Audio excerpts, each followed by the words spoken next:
నమస్తే. సామాన్యుడి చేతుల సామాజిక అస్త్రం నెంబర్ 1 న్యూస్‌కి స్వాగతం. నేను రవీంద్ర.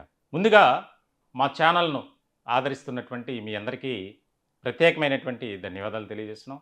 ఇదే రకమైనటువంటి ఆదరాభిమానాలు మున్ముందు కూడా మీరు మాకివ్వాలని మనస్ఫూర్తిగా కోరుకుంటున్నాం. ఎవరైనా మా ఛానల్‌ని సబ్స్క్రైబ్ చేసుకోని పక్షంలో ఇప్పుడే దయచేసి మా ఛానల్‌ని సబ్స్క్రైబ్ చేసుకొని, లైక్ చేసి, మీ విలువైనటువంటి కామెంట్ కూడా ప్రతి అంశానికి సంబంధించి పెట్టాలని మనస్ఫూర్తిగా కోరుకుంటున్నాం. ఇంకా ఈరోజు టాపిక్ నేను తీసుకున్నది ఏంటంటే, ఆంధ్రప్రదేశ్ రాష్ట్ర రాజకీయాల్లో మరికొద్ది రోజుల్లో కీలకమైనటువంటి పరిణామాలు చోటు చేసుకోబోతున్నాయి. ముఖ్యంగా కూటమి ప్రభుత్వంలో. అదేంటి, కూటమి ప్రభుత్వం బాగానే ఉంది, మంత్రులు బాగానే పనిచేస్తున్నారు, ముఖ్యమంత్రి అలాగే ఉప ముఖ్యమంత్రి ఇద్దరూ కూడా ఒక సఖ్యతతో, సహృదయ భావంతో, శాంతియుత వాతావరణంలో పనిచేసుకుంటూ వెళ్తున్నారు. రాష్ట్ర ప్రజలకు ఒక మంచి పరిపాలన అందిస్తున్నారు అని అనుకుంటున్నారు కదా. మరి ఇంకా ప్రాబ్లం ఏంటి అనుకోవచ్చు. అదేంటంటే, ఉమ్మడి తూర్పుగోదావరి జిల్లా నుంచి మంత్రిగా ఉన్నటువంటి ఒక ఆయన వాసంశెట్టి సుభాష్, ఆయన తీరు పట్ల కూటమిలో కాస్త గందరగోళ అయోమయ పరిస్థితులు నెలకొన్నాయి అనేది. ఆయన ఏం చేశారు అనుకోవచ్చు. గతంలో గౌతు లచ్చన్న విగ్రహావిష్కరణకు సంబంధించినటువంటి కార్యక్రమంలో గతంలో ఆయన చేసినటువంటి వివాదాస్పదమైనటువంటి వ్యాఖ్యలు కావచ్చు, కొన్ని సెటిల్మెంట్లో డైరెక్ట్గా మంత్రి ఇన్వాల్వ్ అయ్యారు, మంత్రికి సంబంధించినటువంటి మనుషులు సెటిల్మెంట్లు చేస్తున్నారు, లావాదేవీలు అంత మొత్తం అని ఒక ఆరోపణ వినిపించింది. ఇలాంటి సందర్భంలోనే ముఖ్యమంత్రి పిలిపించుకొని ఆయనకు చాలా స్ట్రాంగ్ వార్నింగ్ అనేది ఇచ్చారు. తన తండ్రి ద్వారా వ్యవహారాలన్నీ చేస్తున్నారు అనేది. ఇది ఎంతవరకు నిజం అనేది మనకు పూర్తిగా తెలియదు. కాకపోతే అక్కడ రామచంద్రపురం నియోజకవర్గానికి సంబంధించి అలాగే తెలుగుదేశం పార్టీలో వినిపిస్తున్నటువంటి మాట ఏంటంటే, వాసంశెట్టి సుభాష్ ఆయన ప్రభుత్వానికి, ముఖ్యంగా కూటమిలోని పెద్దలకు తలనొప్పిగా మారారా అంటే అవును మారారు, ఆయన వ్యవహార శైలి అలా ఉంది అనేది. ఇక్కడ మేము సుభాష్ గారిని కించపరచాలనో అవమానపరచాలనో మా ఉద్దేశం కాదు. కాకపోతే రాష్ట్ర రాజకీయ వర్గాల్లో వినిపిస్తున్నటువంటి మాట ఏంటి అంటే, ఆయన వ్యవహార శైలి కాస్త ఇబ్బందికరంగా మారింది. దీనికి ముఖ్యమైనటువంటి కారణం ఏంటంటే, గతంలో కూడా ఆయన వనభోజనాల కార్యక్రమానికి వెళ్ళారు. ఇప్పుడు తాజాగా జరిగినటువంటి ఒక కార్యక్రమం అంటే వనభోజనాలు ఏర్పాటుకు సంబంధించి ఒక కమిటీ ఏర్పాటు చేయటానికి ఆయన అటెండ్ అయ్యారు. తీవ్రమైనటువంటి వరద అంటున్నారు, వర్షాలు పడుతున్నాయి. ఆ సమయంలో జరిగినటువంటి మీటింగ్ ఇది. ఈ మీటింగ్లో ఆయన చేసినటువంటి కామెంట్స్ ఇప్పుడు తీవ్రమైనటువంటి అభ్యంతరకరంగా ఉన్నాయి, కూటమి ప్రభుత్వాన్ని ఇబ్బందులకు గురి చేసే విధంగా ఉన్నాయి అనేది రాష్ట్ర రాజకీయ వర్గాల్లో జరుగుతున్నటువంటి ఒక చర్చ. వాస్తవానికి ఆంధ్రప్రదేశ్లో కూటమి ప్రభుత్వంగా ఏర్పాటైన తర్వాత 6 నెలలకే వినిపించినటువంటి మాట ఏంటంటే, క్యాబినెట్లో 2 లేదా 3 మంత్రుల్ని పక్కన పెడుతున్నారు అని. దానిలో ఆయన పేరు కూడా వినిపించింది.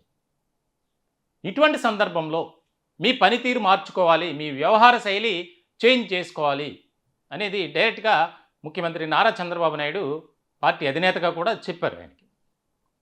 ఇటువంటి సందర్భంలో తాజాగా ఆయన చేసినటువంటి కామెంట్స్ వివాదాస్పదంగా, సంచలనంగా మారాయి అనేది.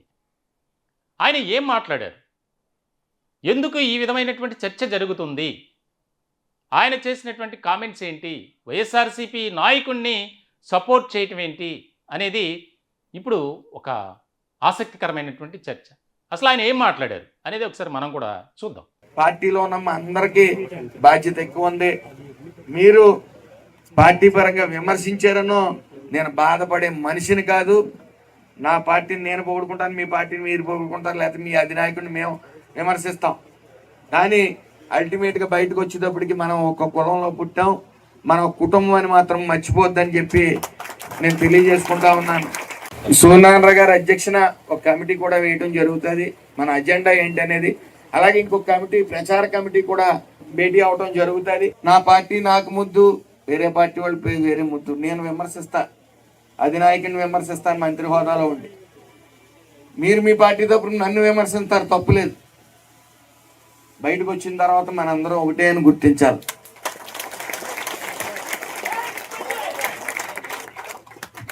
కులం అనే అభిమానం నాలో నరనరాల్లో ఉంది కాబట్టే చేశాను.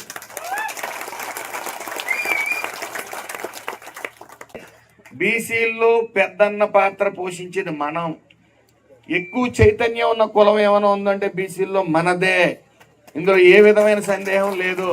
సూనారాయణ గారు నాకు మంత్రి అవగానే కౌగులించుకుని కులాన్ని దారిలో పెట్టు, నీకేమైనా సలహాలు కావాల్సి వస్తే నేను ఉంటాను అని చెప్పి ఆయన వెన్ను తట్టి ప్రోత్సహించాడు. అలాంటి మూమెంట్స్ అన్నీ రోమాలు లెక్కపొడుచుకుంటాయి. అలాగే ఇక్కడ చాలామంది వైసీపీ వాళ్ళు ఉన్నారు. అందరూ కూడా వచ్చి నా తమ్ముడు అని చెప్పి అక్కుంది, అక్కలని అవ్వాలనుకున్నాను. ఎందుకంటే నాకు తెలిసి నేను ఈ కులాల్లో యాక్టివ్గా తిరిగి వాట్సాప్ గ్రూపుల్లో ఉన్నప్పుడు ఆవిడ అత్యంత యాక్టివ్గా ఉండేది. ఎక్కడ మీటింగ్ అయినా సరే యాక్టివ్గా ఉండేది. పైగా నేనంటే మహాప్రేమ, ఎందుకంటే ఆవిడ వాసన సెట్లో పుట్టింది కాబట్టి. అలాగే అన్సూర్ పద్మలత గారు కూడా ఆవిడ వైసీపీలో ఉంది. ఆవిడ ఎప్పుడు తమ్ముడు నువ్వు గెలుస్తావు, నువ్వు బాగుంటావు అని చెప్పి ఎప్పుడు దీవించింది ఆవిడ. అలాగా అందరూ కూడా మీరు ఆశీర్వదించారు, మీరు నాకు బలాన్ని ఇచ్చారు. నాకు ఎమ్మెల్యే ఇచ్చారంటే సెట్టిబల్జీ అనే ఇచ్చారు, నాకు మంత్రి ఇచ్చారంటే సెట్టిబల్జీ అనే ఇచ్చారు. నేను కులానికి లోబడే ఉంటాను. నేను ఎప్పుడు కూడా మంత్రి ఇచ్చారు కదా అని నెత్తికి ఎక్కువ నా కళ్ళు, అది మాత్రం మీకు ప్రమాణం చేస్తా ఉన్నాను. పార్టీలో ఉన్న మా అందరికీ బాధ్యత. విన్నారు కదా, వైఎస్ఆర్సీపీకి సంబంధించినటువంటి ఒక నాయకుడు సత్యనారాయణ, ఒక నాయకుడు కుడిపూడి సూర్యనారాయణ. ఆయన్ను పొగుడుతూ పార్టీ అంటే విమర్శలు ఉంటాయి, నా పార్టీ నాకు ముఖ్యం, మీ పార్టీ మీకు ముఖ్యం, కానీ మనమంతా ఒక్కటిగా ఉండాలి. సిట్టిబలిజలకు సంబంధించినటువంటి కార్యక్రమానికి ఏర్పాటు చేసి ఉన్నటువంటి కార్యక్రమం. కానీ ఆయన ఒక మంత్రి హోదాలో, ఆయన సామాజిక వర్గం సిట్టిబలిజ ఓకే, కానీ ఆయన అక్కడికి అటెండ్ అయింది ఒక మంత్రిగా. ఎవరైనా సరే అదే ఆలోచిస్తారు కదండి. ఆయన్ను సిట్టిబలిజ నాయకుడిగా చూడరు. రాష్ట్ర మంత్రి వాసంశెట్టి సుభాష్ అంటారు. మరి ఇటువంటి తరుణంలో ఆయన ఆ విధంగా వ్యాఖ్యలు చేయొచ్చా, వివాదాస్పదమైనటువంటి రీతిలో మాట్లాడొచ్చా అనేది చాలా కీలకమైనటువంటి పరిణామంగా మారింది. ఇప్పటికే కూటమిలో తెలుగుదేశం పార్టీ నాయకుల వల్ల ఎన్నో సమస్యలు, ఎవరు కూడా మాట వినట్లేదు.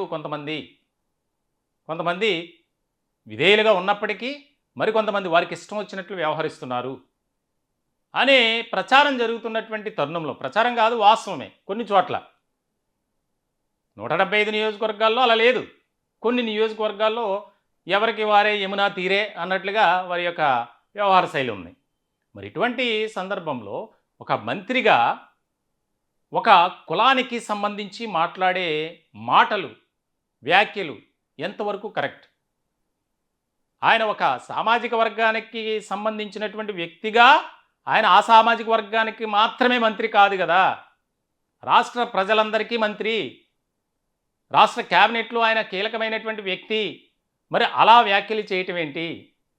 ఇప్పటికే తెలుగుదేశం పార్టీ వైఎస్ఆర్సీపీ నాయకుల్ని ఉద్దేశించి మాట్లాడటం, స్ట్రాంగ్ కామెంట్స్ చేయటం జరుగుతున్నాయి, సాధారణంగా జరుగుతుంది. ఎందుకనంటే ప్రత్యక్ష పార్టీ, అందులోనూ వైఎస్ఆర్సీపీ అంటే టీడీపీకి పడదు, టీడీపీ అంటే వైఎస్ఆర్సీపీకి పడదు. అది కామన్గా ఏ పార్టీ అయినా అలాగే ఉంటుంది. మరి అటువంటి పార్టీకి సంబంధించినటువంటి నాయకుడి గురించి మాట్లాడటం, అందులోనూ మీ పార్టీ అంటే మీకు ముఖ్యం, నా పార్టీ అంటే నాకు ముఖ్యం, కానీ మనమంతా ఒకటే, ఇది ఇప్పుడు తంట తీసుకొచ్చిన అంశం, మాట అనేది. వెంటనే ఈ సమావేశం జరిగిన తర్వాత దీనిపై వివరణ అడిగినట్లు కూడా తెలుస్తుంది. ఎందుకనంటే ఆయన ఎక్కడికి వెళ్ళినా ఉందాతనంగా ఉంటారు, కానీ మాట్లాడేటప్పుడు ఏమి ఆలోచించకుండా మాట్లాడతారు. ఆయన మాట్లాడిన దాంట్లో తప్పు ఉంది అనట్లా, మేము కరెక్టే మాట్లాడారు. ఎందుకంటే ఆయన సామాజిక వర్గానికి సంబంధించి ఆయన హై ప్రయారిటీ ఇచ్చుకున్నారు. ఎందుకంటే నన్ను నా సామాజిక వర్గమే గెలిపించింది అని డైరెక్ట్గా ఎన్నో సందర్భాల్లో వాసంశెట్టి సుభాష్ అన్నారు. మరి ఇటువంటి క్రమంలో ఆయనపై వరుసగా వస్తున్నటువంటి ఆరోపణలు కానీ విమర్శలు కానీ ఇవి కాస్త ఇబ్బందికరంగా మారేటువంటి అంశంగా ఉంది అనేది. ఎందుకంటే గతంలో జరిగినటువంటి పరిణామాలు తెలుసు. ఆయన వ్యవహారాలన్నీ వాసంశెట్టి సత్యం ఆయన తండ్రే చూస్తారు అని చెప్పి మొన్నటి వరకు ఒక రకమైనటువంటి ప్రచారం జరిగింది. ఇటువంటి క్రమంలో కొన్ని వ్యవహారాలకు సంబంధించి వివరణ కూడా ముఖ్యమంత్రి నారా చంద్రబాబు నాయుడు ఆయన ద్వారా తీసుకున్నారు. ఇవన్నీ అందరికీ తెలిసినటువంటి విషయాలే. ఇప్పుడు తాజాగా ఇదొకటి మళ్ళీ హాట్ టాపిక్గా మారింది రాష్ట్ర రాజకీయ వర్గాల్లో, ప్రధానంగా తెలుగుదేశం పార్టీలో.